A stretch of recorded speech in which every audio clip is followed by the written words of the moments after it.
Hello, how are we? Welcome back to the channel Up the Reds TV with me, Andy.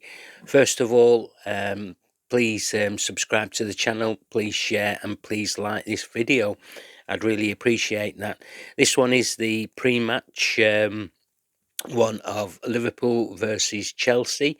So before we get on to that, I just want to mention something that the Liverpool supporters were involved in and have had a partial victory, and that's unity is strength as far as I'm concerned. The Liverpool owners have now retracted the 3-year price deal. It will be a 3% increase for season 2026-27, and then there will be discussion. There's a price freeze on season 2. There will be discussions.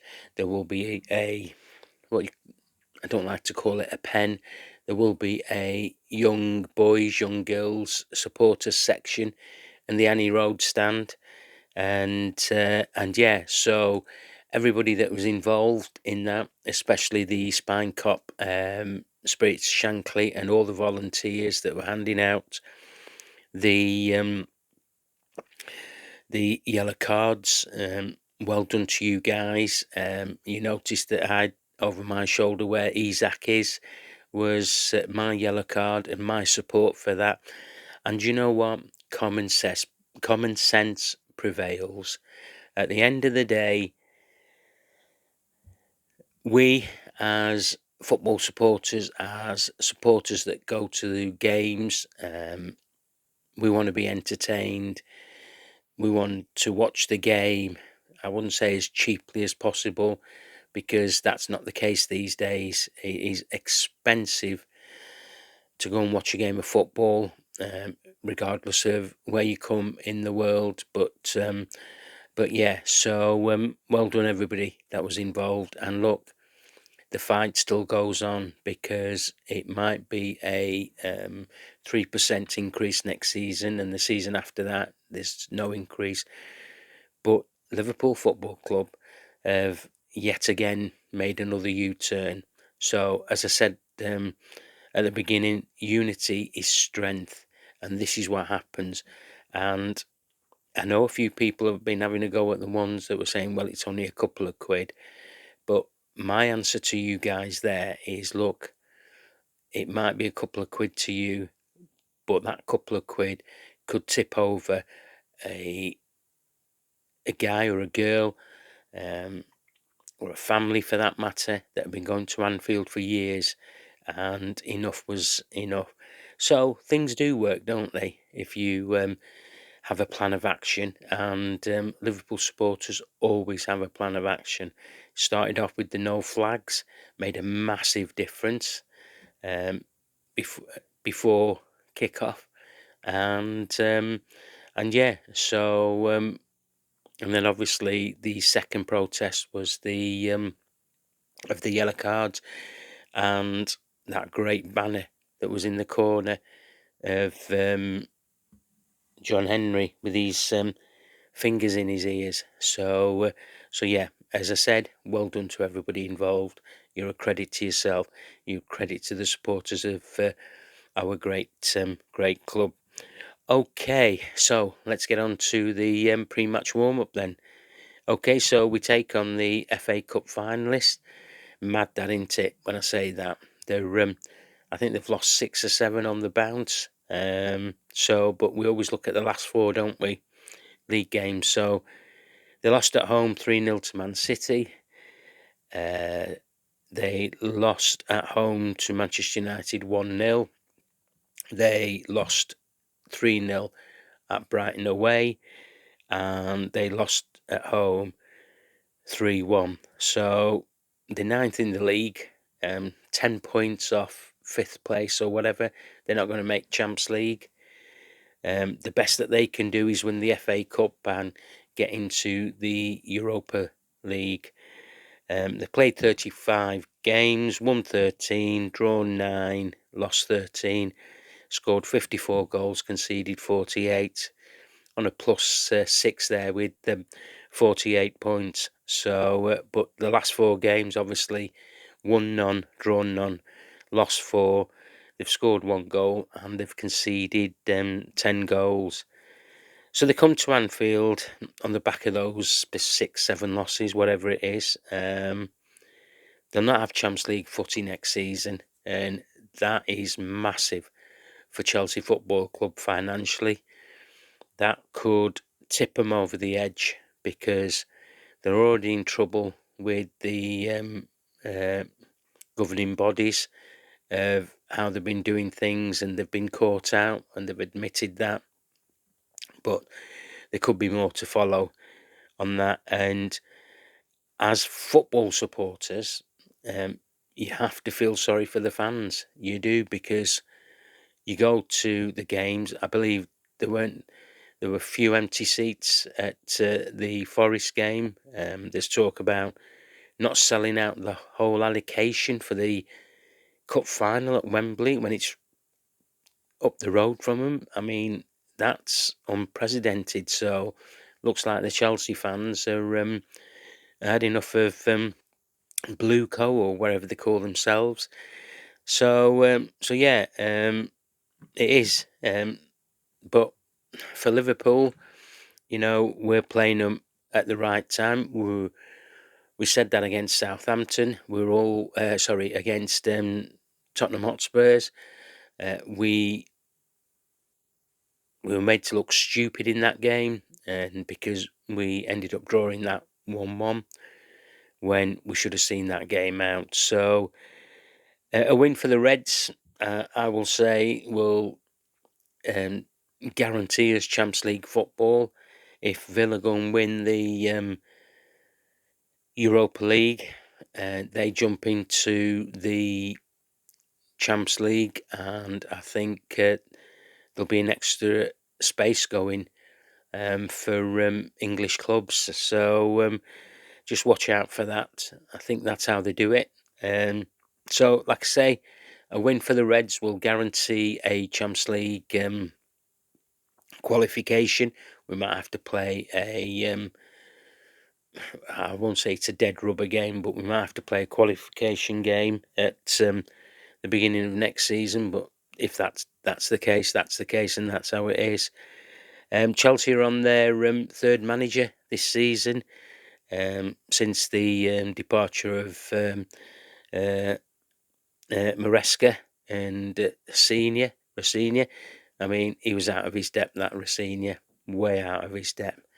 He tried to come in and give it the know-all and whatever, but no, mate. If you come to a big club, if you come to a club like Chelsea, you've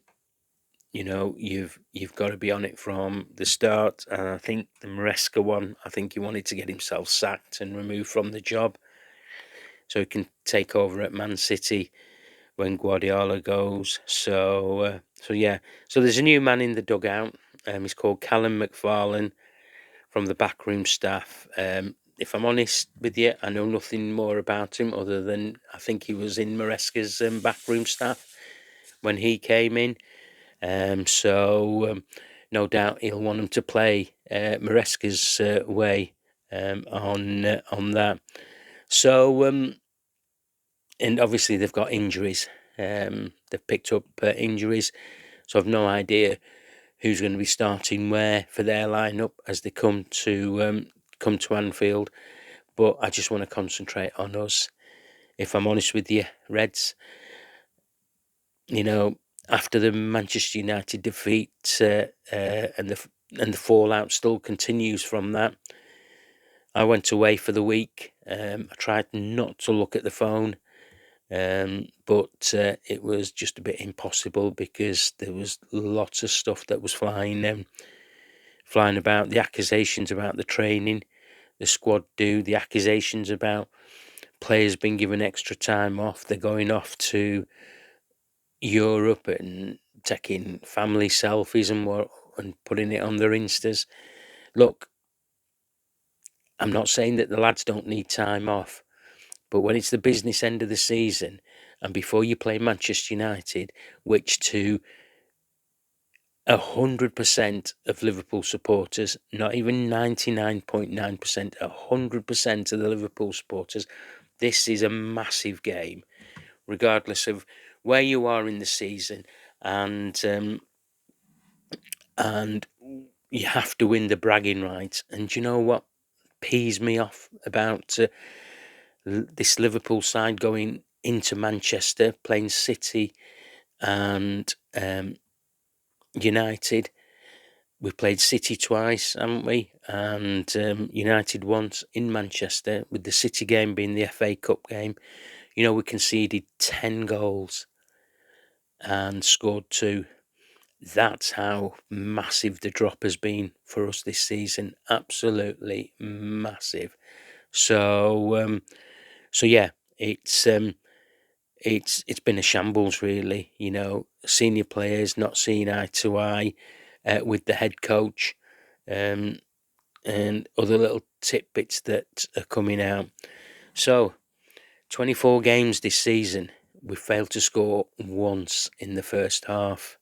If my maths is right, is that 1,080 minutes? That's totally unacceptable for Liverpool Football Club. Totally unacceptable. And yes, it lies with the players, but it also lies with the head coach and the tactics, which I've been harping on about. We're 24 points worse off than we are from last season. 24 points worse off. Another shocking stat there. This game has all the hallmarks of another draw, just like the Spurs game, and I'd hate to think that we cannot put a performance against this really, really below par Chelsea team. It looks like that the players are not going to be playing for whoever's in charge between now and the end of the season. They'll be looking at themselves to go to the World Cup with their respective international teams and giving it all in that competition, different environment, etc. So yeah. So let's have a look at Slot's presser. No idea why it was 1:15 today and not 9 o'clock. Seeing as the game is at 12:30 tomorrow at Anfield, where the flags will be back out and the supporters will be in full voice because it is against Chelsea. Ibu trained. He's been off for a few days because he had a personal issue that he needed to deal with. So Wirtz has trained. They'll see him again today training. Isak has trained for the first time, and Mamardashvili has as well. So again, they'll be looked at tomorrow, or maybe further along the after today's training sessions. Something that Slot said that stood out. He says, if the players say that they are back, that will be a bonus. It's important to get the one win over the line. So he's not even thinking about the 3 games. He's only thinking about getting victory against Chelsea, because he thinks that's going to be enough to get him and his players the Champions League bonus that they're going to get in their wages from FSG, because that's how FSG work with their contracts. Bonuses are based on tick boxes, and they will have ticked probably the second biggest tick after the Premier League title. Some might say that the Champions League is the biggest one, even higher than the Premier League, and they will get the bonuses for that. There you go. Chelsea will play how Maresca plays. I said that's what he envisaged from this Callum McFarlane. So he was asked, about just concentrating on just getting the 3 points. He said, if I can choose to win 3 times, but it won't stop the criticism. Interesting. So obviously he's been told, or he's been listening, that there's loads of criticism about him and the team coming from the outside. And look, it'll mainly be from the supporters, and people will say that platforms like this, we are the ones that are doing the moaning, but I can guarantee you the people that are going into the ground are coming out the ground. I've been to a few games this season, and it's been the same message as people have been leaving. Nobody said, oh, that was a great performance and whatever. What the hell is he doing? Why is he still in post? Why is he picking this player? So the conversation hasn't died, and it's not going to die. On the players, he said, these players are used to winning. We should not have deserved. We should have deserved more points, but I won't go into that. Well, he won't go into it because he knows that they didn't. Because at the end of the day, results. It's a results business, and our results do not lie. We are being dog shite, and we can't turn up for a 90-minute game of football. It's always been second half, 45 minutes, the odd 30, 20-minute thrown into a game. That's not acceptable. He said, in moments we've been vulnerable against counter-attacks, and we should have had more control in more games. He was asked about bonding and mentality. He says bonding and mentality are two different things. He says bonding is that you build that over a number of seasons because you're playing with the same players. So I'm not going to go into that. You know, he said, but mentality. He said, I saw mentality in the second half of last week, and he says, but it has nothing to do with age. Now, this was because he was asked about the squad, and the squad is fairly young without Alisson in it, Virgil van Dijk, Mo Salah, Robbo.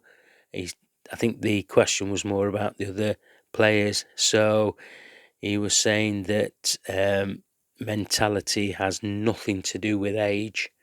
So he was a bit sharpish in his comment there of that question. So he was asked about, bringing new players in.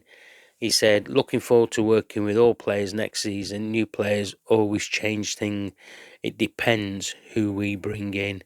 So he's saying that without any sort of concrete guarantees that he will be in charge of Liverpool Football Club at the beginning of July, is it? So yeah, and he was a bit well, he wasn't coy. He he looked to me that he's a fella that's been told there's going to be a meeting after the final game of the season, and then we will talk. And it also looks to me that the outcome of that meeting will not be a positive one way or the other. I'll let you guys make your own minds up with that.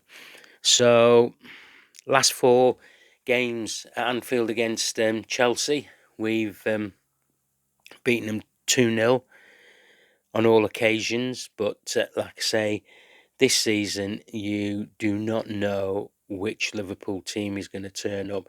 The team that doesn't fight, like they didn't fight in the first half last week, and second half just couldn't be asked winning a game of football. Players going down on the opposition team, and then they're going over to them to see if they're all right. There's no strong leadership with these younger players. Nobody, coming up and giving a 50-50 tackle or whatever. Oh, we're too soft, we're too nice, and it's just horrible, absolutely horrible. And these players need to get their act together and give us a performance tomorrow, because the Reds in the stands deserve it. Like I say, unity was strength in what the Reds did with the ticketing fiasco, and That's what this Liverpool team need to show. Unity is strength. Whoever turns up for the game, whoever's picked, whoever slot decides to pick and thinks that he can win a game of football, we'll have to wait and see until an hour before kick-off when the team's announced. So, on the back of what he said about players training, the team I'm going for, not sure about Mohamedashvili. It could be Mohamedashvili, it could be Woodman. It'll be Jones, Konate, Van Dijk, Kirkes, Gravenberch, McAllister. If Wirtz comes through unscathed, it'll be Wirtz. It could be Slobosly, Isak and Gakpo. So we'll just have to wait and see. I have no idea what team's going to be picked. He says one thing about players that they've trained, etc. The players are saying that they're ready, and it's going to be a big bonus for the next few games. He talked about Alisson might be available the game after. Mo might be, but I've just got this funny feeling that Alisson's played his last game for Liverpool. Just saying, because it's now coming towards the second week in May, and we were told that he would be ready by the Manchester United game, and that's not happened. So I think, we might have seen the last of him. I hope I'm wrong, but yeah, that's my thoughts on that one. So you tell me what you think, guys. What do you think the team should be? 3 points will hopefully take the Reds into a confirmation of a Champions League place and fill up the coffers for FSG, when really that money should be ploughing straight back into Liverpool Football Club and not going anywhere else. Right, that's enough from me. I will do a post-match tomorrow. Obviously, it's an early kick-off, and let's hope that the Reds turn up. And if they don't, they're just going to get the same old rollicking from me in the post-match. But I'd just like to be positive in that post-match and say, yeah, we got the 3 points, and we move on to the next game. Incidentally, the next game after tomorrow is the Aston Villa game, and that's been changed to an 8 o'clock kickoff now for Friday the 15th of May, and that'll be on Sky Sports. And the reason for that is because Villa have reached their first European final for 40 years. So well done, the Villa there. And they play, I think it's on the 20th, is it? Because the Champions League final's on the 30th, isn't it? So yeah, they play on the 20th. Okay, please subscribe to the channel. I'd really appreciate that. Please share this video, and please smash me a like. And I'll speak to you guys tomorrow. Enjoy your Friday evening. Up the Reds.